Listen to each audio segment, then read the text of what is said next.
사람들이 보석을 귀중하게 여기는 이유는 그 보석의 가치를 알기 때문입니다. 우리가 예배를 귀중하게 여기고 또 예배의 자리에 나오실 때에 하나님께서는 당신이 가지고 계시는 그 보석과 같은 은혜를 또 복들을 우리에게 이 시간에 채워주실 줄로 믿습니다. 오늘 우리 한국교회는 어버이 주일로 지킵니다. 어버이 주일을 지키는 이유는 말씀을 기초해서 부모님의 사랑을 또 부모님의 온경을 통해서 우리 가정을 바로 세우기 위함입니다. 아이들을 키우다 보면은 우리가 부모님의 은혜를 또 부모님의 사랑을 감사하기도 하지만은 또 죄송할 때가 참 많은 것 같습니다. 내리사랑이라고 자녀들에게 보이는 그 관심과 또 부모님께 보이는 그 관심이 많이 차이가 나는, 또 내가 자녀들에게 보이는 만큼 부모님께 그렇게 하지 못하는 모습들을 생각할 때에 참 죄송스럽고 또 마음이 한편으로는 아프답니다. 무엇보다 부모님을 멀리 떠나서 이렇게 저희들이 생각할 때에 한국에 계시는 우리를 사무치게 그리워하시는 그 부모님을 생각할 때 참 마음이 아프고 또 먹먹하기도 합니다. 모쪼록 오늘 말씀을 통해서 우리 부모님의 사랑을 다시 한번 깨닫고 부모님께 정성을 다하는 우리가 되기를 진심으로 바랍니다. 사무엘 18장은 아버지 다윗을 배반한 그 압살롬이 자기의 정권을 지키기 위해서 아버지를 죽이기 위해 아버지의 군사들과 군사들을 모집하는 그 내용과, 그리고 또 아들과 싸워야 된다는 그 무거운 마음 속에서도 자기와 함께한 또 백성들을 보호하기 위해 다윗이 요압을 중심으로 반란군을 제압하도록 명령을 내리는 이 내용이 기록되어 있습니다. 그러나 다윗은 그 전쟁을 앞둔 지휘관과 모든 백성과 군사들에게 사무엘하 18장 5절에 보니까는 왕이 요압과 아비새와 이때에게 명령하여 이르되 나를 위하여 젊은 압살롬을 너그러이 대우하라 하니 왕이 압살롬을 위하여 모든 군 지휘관에게 명령할 때에 백성들이 들으니라 하고 압살롬의 그 안전을 위해서 간곡히 부탁을 드립니다. 그리고 이제 그 두 군대가 이제 서로 싸우게 되는데 우리가 이해하지 못하는 부분이 기록되어 있는데 18장 8절에 보면은요, 그 땅에서 사면으로 퍼져 싸웠으므로 그날에 숲풀에서 죽은 자가 칼에 죽은 자보다 많았더라고 기록되어 있습니다. 아니, 숲풀에 무슨 일이 있기에 칼로 싸워서 죽은 사람보다 숲풀에 들어가서 사람들이 많이 죽었느냐는 사실입니다. 이 그 숲풀이라는 것은 에브라임 숲풀을 의미하는데, 이 역사를 보면은요, 이 에브라임 숲풀은 당시 갓지파의 영토에 속한 땅으로 요단강 동편에 있는 야르묵강과 그리고 약복강 사이에 있는 그 작은 그 곳으로 주로 전나무와 상수리나무, 도토리나무가 많이 자랐다고 합니다. 그리고 이곳은 전혀 개발되지 않은 자연적인 상태였기 때문에 또 늪들이 많았고 그 늪 속에서 살고 있는 곤충들 중에서 이 독을 가진 곤충들이 굉장히 많았다고 합니다. 그러니까 군사들이 흩어져서 그 숲으로 들어갈 때에 그 독을 가진 그 벌레에 물려가지고 죽은 사람들이 많았다는 그런 의미가 됩니다. 근데 다윗은 왜 하필이면 이곳에서 전쟁을 준비를 했느냐, 거기에 대해서는 유대의 역사가인 요세푸스는 이렇게 기록을 했습니다. 다윗은 평소에 자기에게 친절을 베풀어준 마하나임 성을 보호하기 위해 압살롬의 군대가 미리 도착하기 전에 이곳에서 전투를 벌였다. 즉 압살롬의 군대가 올 때에 이 마하나임이라는 도시에서 전투를 하게 되면은 결국에는 그 성이 피해를 입기 때문에 다윗은 요압 군대가 압살롬 군대가 먼저 도착하기 전에 그 앞에 있는 그 숲풀에서 진을 치고 군사들을 기다렸다라는 그런 의미가 됩니다. 이때 싸움이 얼마나 치열했는지 압살롬의 군사는 약 2만 명 이상이 죽었다라고 성경은 기록되어 있습니다. 그것을 본 이제 압살롬은 살기 위해서 도망을 가다가 상수리 나무에 목이 걸려서 결국에는 그 병사들의 반대에도 불구하고 요압은 평소 압살롬에게 원한이 있었기 때문에, 불만이 있었기 때문에 자기가 가지고 있는 창 3개를 압살롬의 심장을 찔러서 죽였다라고 기록이 되어 있습니다. 한편 성에서 다윗은 이제나 저제나 초조한 마음으로 압살롬의 소식을 기다릴 때에 사무엘하 18장 32절에 보면은 구스 사람이라는, 지금으로 말하면은 그 에티오피아 사람이라는 한 병사가 다윗 왕에게 이렇게 보고를 합니다. 구스 사람이 대답하되 내 주 왕의 원수와 일어나서 왕을 대적하는 자들은 다 그 청년과 같이 되기를 원하나이다. 결국에는 압살롬이 죽었다는 것과 그리고 다윗의 군사들이 승리했다는 소식을 전달을 합니다. 그 이야기를 들은 다윗 주변에 있는 백성들은 환호성을 지릅니다. 안심과 그리고 이겼다라는 환호성을 듣는데 그 환호성 속에서 다윗은 그냥 슬퍼서 눈물을 흘리게 됩니다. 갑작스러운 왕의 울음소리에 백성들의 환호성은 잠잠해졌으며 그 상황에 대해서 사무엘하 19장 2절에 보시면은요, 그날의 백성들이 그 승리가 슬픔이 되었다라고 이야기를 했고, 심지어 3절에서는요 어떻게 기록이 되어 있냐면은 그날의 백성들이 싸움에 쫓겨 부끄러워 도망한 같이 가만히 성으로 돌아왔다.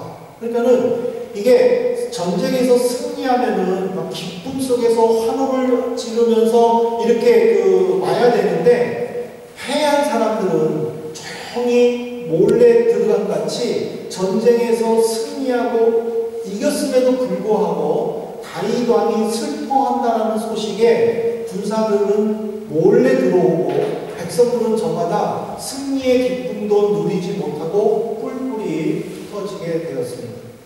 사실 이것은 그 왕으로서는 하지 말았어야 할 행동임에는 분명합니다. 왜냐하면요, 요압이 다윗에게 어떻게 경고를 했느냐면은 사무엘하 19장 7절을 보십시오. 거기에 보면은요, 요압이 다윗에게 말합니다. 이제 곧 일어나 나가 왕의 부하들의 마음을 위로하여 말씀하옵소서. 내가 여호와를 두고 맹세하옵나니 왕이 만일 나가지 아니하시면 오늘 밤에 한 사람도 왕과 함께 머물지 아니할지라. 그리하면 그 화가 왕이 젊었을 때부터 지금까지 당하신 모든 화보다 더욱 심하리다 라고 강력하게 항의를 했습니다.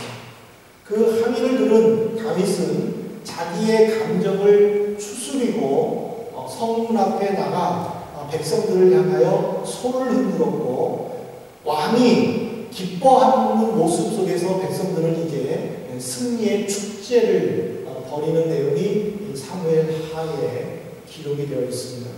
이상의 말씀을 통해서 저는 부모님의 심정을 한번 이해를 해봤습니다. 묵상을 해봤고 말씀을 나누면서 우리 성도들과 함께 부모님의 마음을 한번 깨닫기를 원합니다.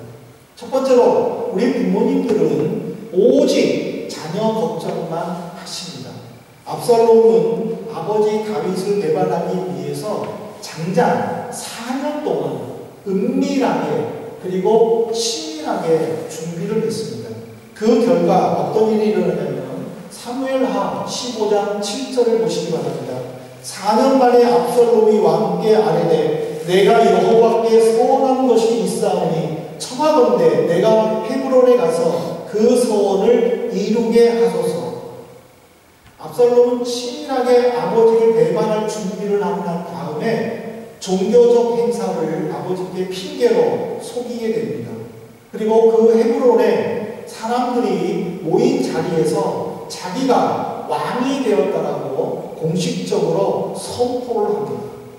이제 압살롬을 중심으로 반란군이 형성된 군인들은 다윗을 죽이기 위해 혈안이 되어 있었고, 특별히 다윗의 친한 친구이면서 다윗의 모사, 즉 다윗에게 적절한 말로 권면해서 왕의 직무를 잘 감당하게 하는 이 모사의 직분을 가지고 있는 다윗의 친구인 아히도벨은 압살롬에게 자기에게 지금 당장 군사 12,000명을 주면 지금 쫓아가서 다윗 왕을 죽이고 남은 백성들은 전부 다 데리고 오겠다라고 굉장히 강한 말을 했습니다.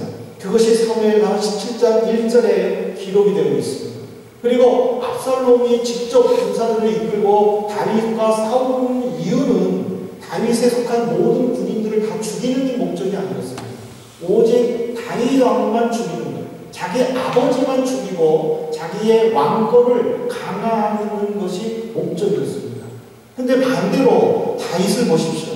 다윗은 자기를 도와 군사를 싸우기 위해 함께 전쟁에 나가겠다고 이야기를 합니다. 다윗이 전쟁에 내가 나가겠다라는 것은 내 손으로 내 아들을 죽이겠다라는 것이 아닙니다. 그는 압살롬을 보호하고 싶었던 것입니다. 그렇지만은 다른 군사들이 사무엘하 18장 3절에 보면요, 이렇게 말합니다. 왕은 우리 10,000명보다 중요합니다. 그러니 성에 나가서 우리를 도와주십시오. 나갈 수가 없는 거예요. 고집 피울 수가 없는 거예요. 그러니까는 다윗은 성에 머무를 수밖에 없는 것입니다. 그래서 그는 요압과 장군들과 모든 군사들에게 말한 거예요. 제발 내 아들 압살롬을 너그러이 대우해달라고. 이렇게 명령하며 부탁까지 할 정도였습니다. 그러나 결국 압살롬은 요압에 의해서, 요압의 질투에 의해서 비참한 죽음을 맞이합니다. 그 소식을 들은 다윗의 마음은 어땠습니까? 18장 33절의 말씀을 보십시오. 왕의 마음이 심히 아파 문 위층으로 올라가서 오니라. 그가 올라갈 때에 말하기를 내 아들 압살롬아, 내 아들 압살롬아, 차라리 내가 너를 대신하여 죽었다면 압살롬 내 아들아, 내 아들아. 이 구구절절이 다윗은 압살롬의 죽음에 대한 마음의 아픔을, 감정을 표현을 하면서 통곡에 가까운 정도로 그는 울었습니다. 물론 다윗이 반란을 깨닫지 못하고 준비하지 못하여 엄격결에 도망을 갔지만 정말 다윗이 그냥 무작정 도망갔겠습니까? 그는 전쟁에 있었던 용장이었습니다. 그는 단 몇 시간만 해도 전투를 준비해가지고 상대를 맞서서 싸울 만한 용감과 지혜와 그리고 또 모든 것을 능력을 갖추고 있었습니다. 그렇지만 그가 왜 굳이 피난을 갔겠습니까? 그것은 아버지의 마음입니다. 아들이 자기를 배반했을 때에 정면으로 나서서 치고 싸우는 것이 아니라 피하고자 하는 아버지의 마음이었습니다. 그런데 압살롬은 어떻게 했습니까? 그 피한 아버지를 죽이고 자기가 왕이 되기 위해 그는 왕을 찾아서 나갔다라는 사실입니다. 그러나 그 아버지는 아들이 죽었다고 했었을 때에 너무나도 슬픈 마음을 그대로 표현했다는 사실입니다. 마태복음 7장 9절부터 10절에 보면은요, 예수님께서 우리들에게 하나님에 대한 사랑을 세상 부모의 사랑과 비교해서 설명한 내용이 나오는데요. 너희 중에 누가 아들이 떡을 달라 하는데 돌을 주며 생선을 달라 하는데 뱀을 줄 사람이 있겠느냐. 아무리 악한 사람이라도 자기 자녀만큼만은 잘 키우고 싶고 자기 자녀만큼만은 제일 좋은 것으로 주고 싶어하는 것이 부모의 마음이라는 것입니다. 여러분, 누가복음 15장을 보시면요, 아버지의 재산을 다 탕진하고 빈 털터리가 된다 못해 거지의 모습으로 돌아온 둘째 아들을 맞이하는 아버지의 모습이 나옵니다. 거리가 너무 멀어서 서로 분간할 수가 없는 거리예요. 그런데 아버지는 아들을 봤다는 사실. 아들은 아버지를 못 봤어요. 그런데 아버지는 아들을 본 거예요. 그리고 아버지가 먼저 달려가서 아들을 맞았다라고 성경은 기록하고 있습니다. 사랑하는 성도 여러분, 여러분들은 여기에 나올 때 부모님과 진지하게 상의해 보셨습니까? 저는 이 말씀을 준비하다 저는 이것을 고백하지 않을 수밖에 없어요. 나는 내 사명이라고 부모님께 나는 가야 된다라고 말을 했어요. 부모님은 말리지를 않으셨어요. 네 사명이니까 가야지. 근데 전화를 하실 때마다 굉장히 그리워하시는 목소리를 들어요. 지금도 전화하시면 저희 어머님은 이번에는 좀 안 나오니 그 말을 들을 때 참 마음이 아파요. 부모님께 이렇게 저렇게 라는 말도 없이 그냥 나 가고 싶어요.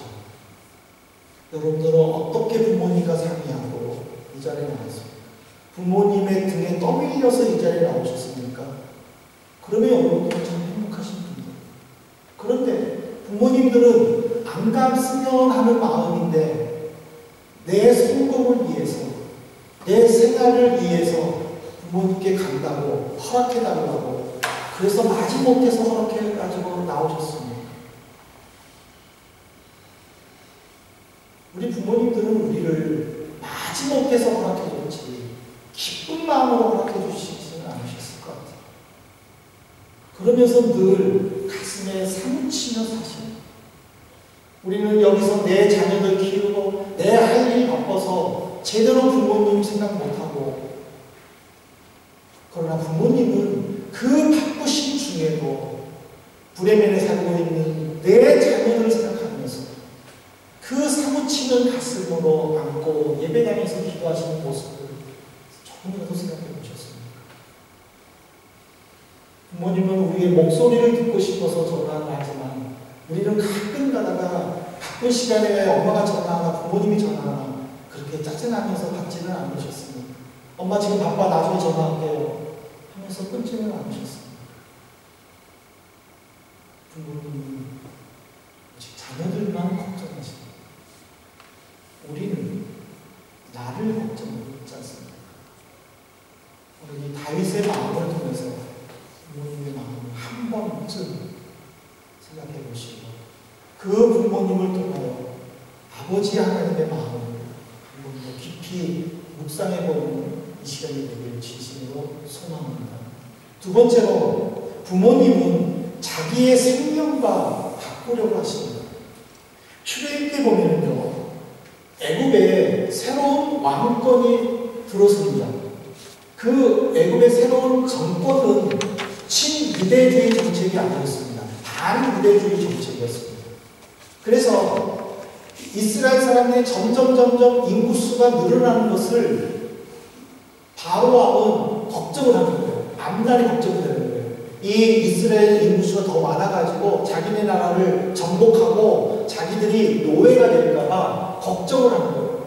그래서 이스라엘 전 민족을 탄압하는 정책을 합니다. 마치 노예 다루듯이 다루게 됩니다. 그런데도 불구하고 이스라엘은 인구수가 줄질 않는 거예요. 점점 더 늘기만 하는 거예요. 그런데 애국은 인구수가 늘지를 않는 거예요. 그래서 출애굽기 1장 16절에 보면은요, 왕이 산파들에게 아이를 낳을 때 옆에서 도와주는 그 산파들에게 명령을 해요. 남자아이가 태어나면 그 자리에서 죽여라. 여자아이가 태어나면 살려줘라. 그런데 산파들이 왕의 명령을 거역해요. 이 과정에서 아브람과 요게벳이라는 한 가정에 남자아이가 태어났어요. 부모는 차마 그 아이를 죽일 수가 없었어요. 그래서 3개월 동안 몰래 키웠어요. 3개월이 지났는데 이제 더 이상 몰래 키울 수가 없게 되자 그 아버지는 갈대로 상자를 만들었어요. 그리고 그 안쪽으로 물이 스며들지 않게 한 다음에 그 남자아이를 강물에 띄어보냅니다. 그래도 마음이 좋지를 않아가지고 자기 딸 미리암에게 이 상자가 어디까지 흘러가는지 갈 수 있는 데까지 한번 쭉 살펴보라고 하면서 미리암을 보냈어요. 근데 그때 마침 애굽의 바로 왕의 공주가 목욕하러 오다가 그 상자를 발견합니다. 그 상자를 발견했는데 열어보니까 히브리 남자아이였어요. 그래서 미리암이, 따라갔던 미리암이 지혜롭게 행동을 해가지고 그 사내 아이의 어머니를 유모의 자격으로 해서 키우게 했어요. 바로의 공주는 자기가 물에서 건져냈다라는 의미로 모세라는 이름을 지어줍니다. 그리고 어머니, 친어머니 요게벳은 유모의 자격으로 모세를 키우게 됩니다.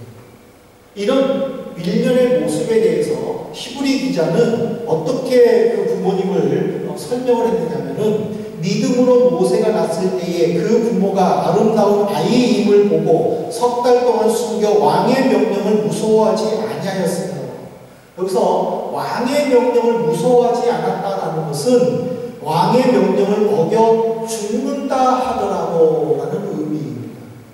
이 당시에는요, 왕의 명령이면 신하뿐만 아니라 일반 백성도 죽을 수밖에 없는 거예요.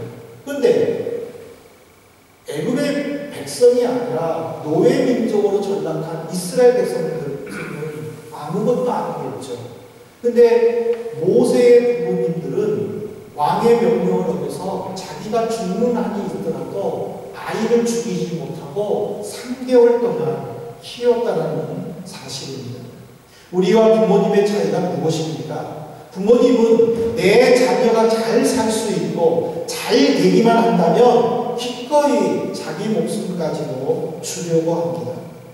우리는 이 부모님의 사랑을 우리는 깊이 한번 묵상해 보아야 됩니다. 부모님은 자신의 목숨까지도 아까워하지 않았습니다. 우리의 영적인 부모님 하나님을 보십시오. 목숨을 아까워하지 않았습니다. 예수 그리스도를 이 땅에 보내주셨습니다. 그리고 십자가 위에 죽도록 내버려 주셨습니다. 이것이 부모님의 사랑입니다. 우리는 주님을 위해서, 부모님을 위해서 죽을 준비가 됐습니까? 부모님이 아파할 때에 우리는 부모님을 어느 정도 간호를 하겠죠. 그러나 그 간호의 기간이 길면 짜증내지 않습니까? 화를 내지 않습니까? 지겨워하지 않습니까? 어쩌다 한번 찾아가는 것으로 인사치레하지 않습니까? 내가 부모님께 이렇게 한다고 자기를 내세우지는 않습니다. 우리는 이 말씀을 통해서 다시 한번 생각해 보아야 될 것입니다. 나는 얼마만큼 그 부모님의 사랑을 깊이와 넓이를 알고 그 부모님을 이해하고 받들어 섬기고 있습니다. 이제 말씀을 맺겠습니다. 사랑하는 성도 여러분, 십자가의 고통 속에서도 어머니 마리아를 제자 요한에게 맡겨주신 예수님을 한번 묵상해 보시기를 바랍니다. 고통 속에서도 어머니 마리아를 모시고 예수님을 말합니다. 어머니 아들입니다. 요한에 소개시켜줍니다. 요한에게 말합니다. 요한아, 너의 어머니다.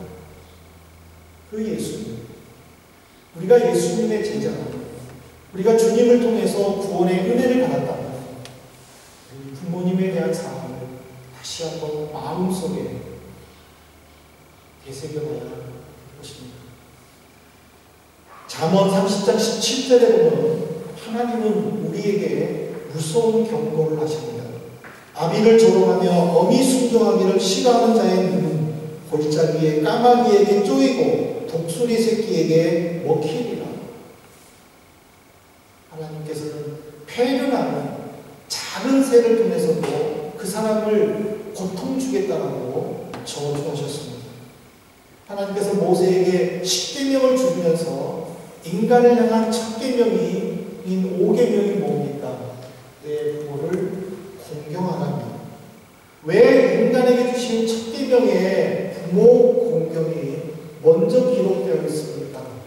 그만큼 부모 공경은 우리에게 중요하기 때문입니다. 그리고 그 부모님을 최선을 다해 정성을 다해 섬기고 그 말에 순종할 때에 하나님께서는 우리에게 약속하신 복을 넘치도록 채워주시겠다고 선포하신 내용입니다. 하나님을 사랑하는 자녀된 성도 여러분, 오늘 이 시간부터 부모님을 공경하십시오. 우리는 멀리 떨어져 있지만 공경하십시오. 우리는 매일 한 번씩 가족들을 만나지 않습니다. 우리는 매일 한 번씩 인터넷에 들어가 보지 않습니다.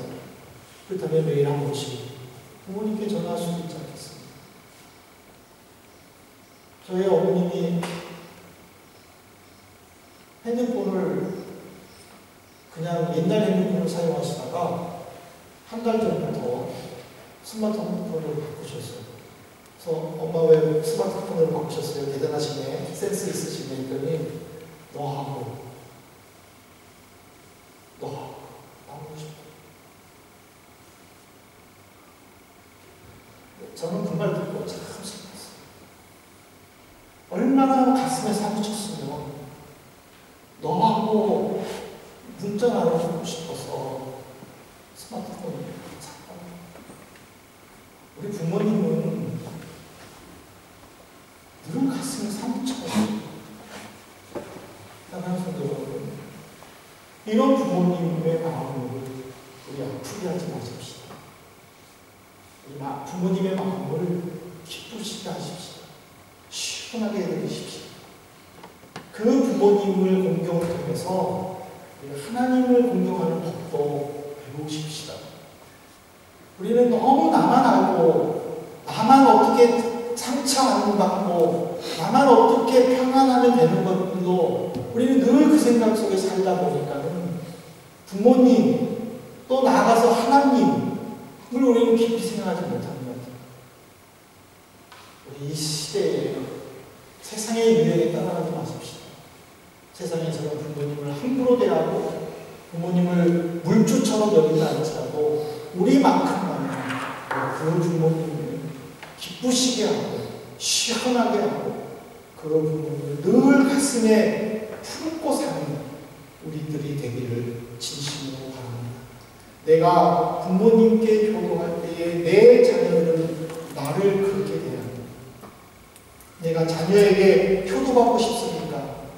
내 부모님께 잘하시고 내 부모님께 잘하시고 또 어버이 주일만 이 생각하는 것이 아니라 매일 주님을 생각하며 부모님을 생각하는 그런 우리 성도 그리고 그 속에서 천국의 모형을 가정을 통해서 이루어주는 우리 복된 한민의 성도들이 되기를 주님의 이름으로 축복합니다.